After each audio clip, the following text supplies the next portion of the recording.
I heard the fearful words, "You have extremely aggressive stage 4 endometrial cancer."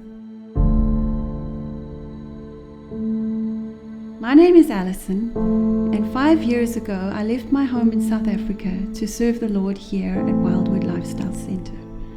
I work in the hydrotherapy department, where I find great joy in ministering to our lifestyle guests. 1.5 years after arriving at Wildwood, I faced a terrifying choice. Do I believe what man has said, or do I believe the truth in God's Word? We strongly recommend chemotherapy and radiation following surgery. However, your life expectancy for making it to 2 years is 0, and even 6 months is doubtful. This will take your life.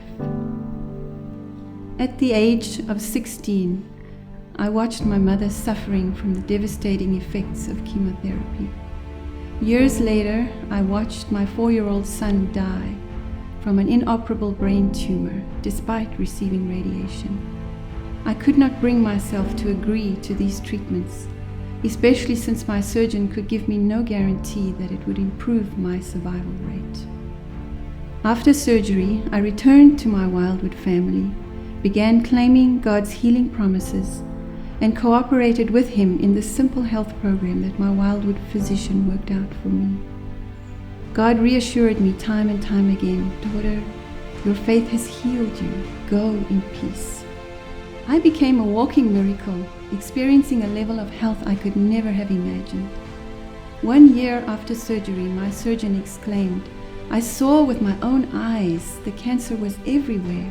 There is no way we got it all. What is happening with you is nothing short of a miracle."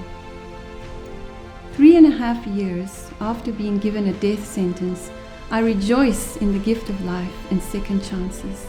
Our God is a mighty healer.